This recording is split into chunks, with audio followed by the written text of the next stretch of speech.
ಗುರುಭ್ಯೋ ನಮಃ. ಹರಿ ಓಂ. ಶ್ರೀ ಸತ್ಯವರದುಗ್ಧಾಬ್ಧೇರುತ್ಥಿತಾ ಜಗತೀತಲೆ ಸುಧಾ ಶ್ರೀ ಸತ್ಯಧರ್ಮಾಖ್ಯ ಪಾವಯೇತ್ ಸ್ಮರತಃ ಸತಃ. ಸರ್ವೇಭ್ಯಃ ಸುಪ್ರಭಾತಂ. ರಾಜಗುರುಷು ಅಗ್ರಗಣ್ಯಃ ಇತಿ ಪ್ರಥಿತಃ ಚಾಣಕ್ಯಃ. ಚಾಣಕ್ಯನೀತಿಃ ಸರ್ವಾನ್ ರಾಜಗುಣಾನ್ ರಾಜನೀತೀಃ ತಥಾ ಸರ್ವೈಃ ಅನುಷ್ಠೇಯಾನಿ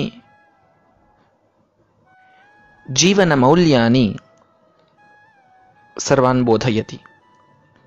ತತ್ರತ್ಯಃ ಏಷಃ ಶ್ಲೋಕಃ.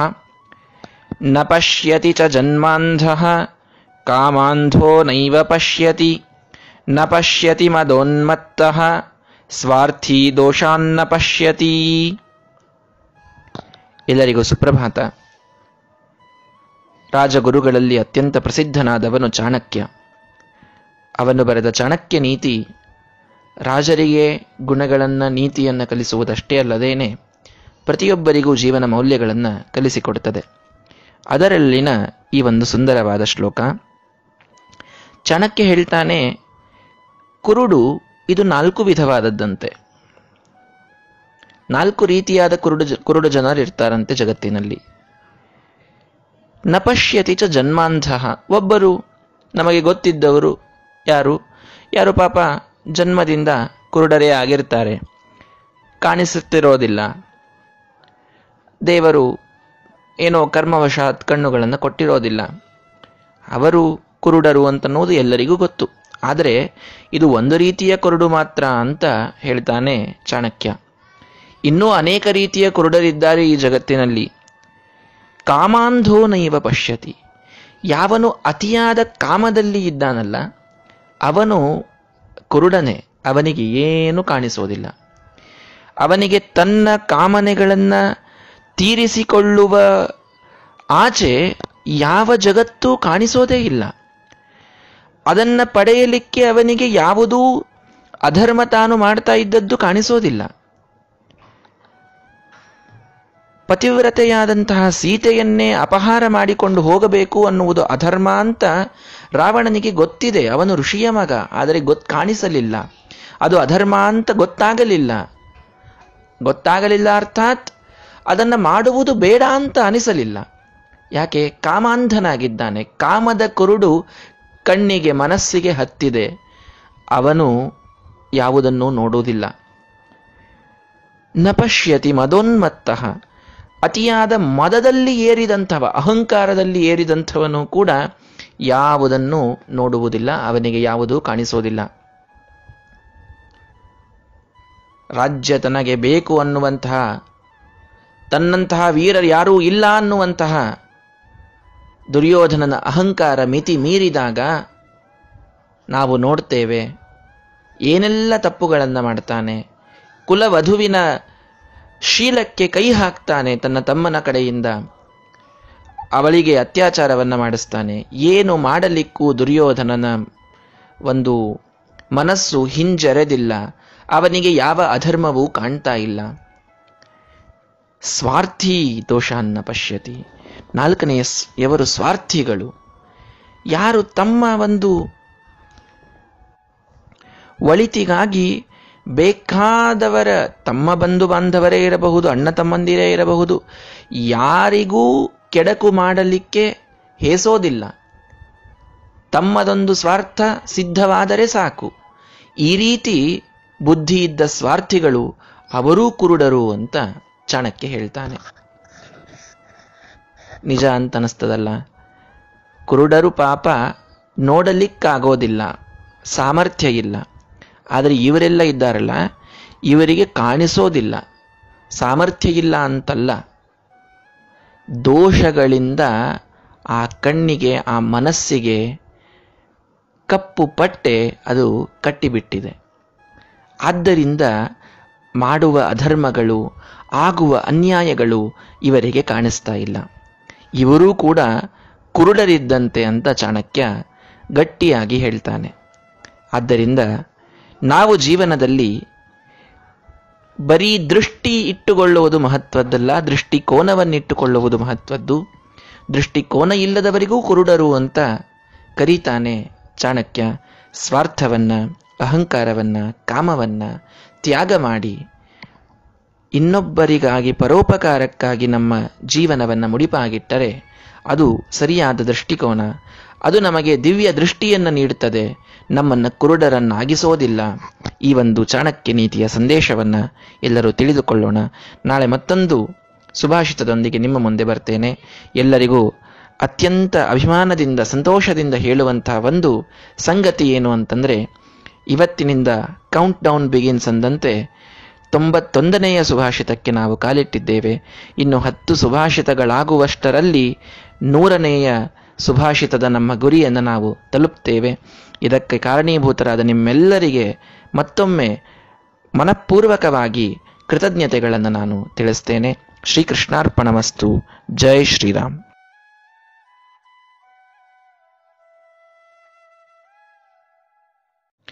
ಶ್ರೀ ಗುರುಭ್ಯೋ ನಮಃ. ಹರಿ ಓಂ. Good morning, friends. Chanakya, we all know, a very famous Rajaguru. He is famous for his Grantha Chanakya Niti, which not only gives the morals that a king should have, but it advises the ideals that govern the life of the common man also. Here in this shloka, Chanakya says that there are 4 types of blindness, not only one. We know that a person who is born blind cannot see, so he is considered to be the blind. That is the first category that everyone knows. But there are 3 more categories in which the person is called as blind. But the difference is, the blind who is by birth like that cannot see. He does not have the ability to visualize. He has the deficiency. But there are other types of blind people. They can see, but they do not see. The difference is between cannot and do not. They do not see the sins they are committing. They do not see the injustice that is being happening. And those are, the first one, Kamandaha, which means who is blinded by his desires. Ravana was blinded by the desire of getting Sita. He never saw what sins he were committing. So the desires make the man blind. And the next is Madonmattaha, one who is totally immersed in his own ego. He cannot see the world. He cannot see the good people. For him, he is the best. And all the others are not neither equal to him nor superior to him. They should be under him and what he thinks like that. So he is blinded by his ego. And lastly, the selfish person is considered to be the blind. Duryodhana was so self-concentrated. He wanted the whole kingdom. For that he did many sins. He tried to molest the most pious lady on the earth, that was Draupadi, and cheated the Pandavas many a times. So the one who is blinded by ego, by desires, and by selfishness is also considered to be the blind by Chanakya. Only the difference is, he has the ability to see. He has the vision, but he lacks the sight. This blindness is worse than being blind by birth. So, to be a person with eyes, according to Chanakya, we do not need only the eyes but the sight.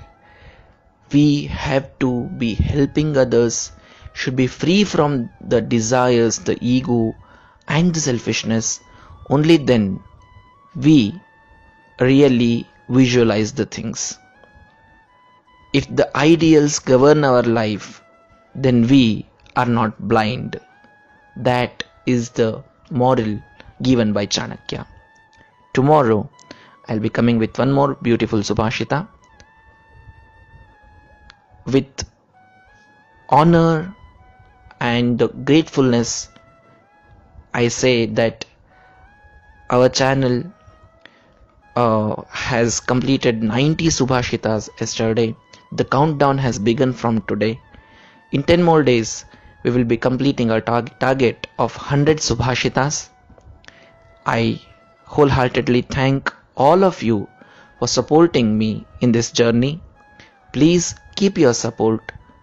After the journey of Subhashita, we will move to another aspect and we all will be meeting there. Till then, please keep sharing. Shri Krishnarpanamastu. Jai Shri Ram.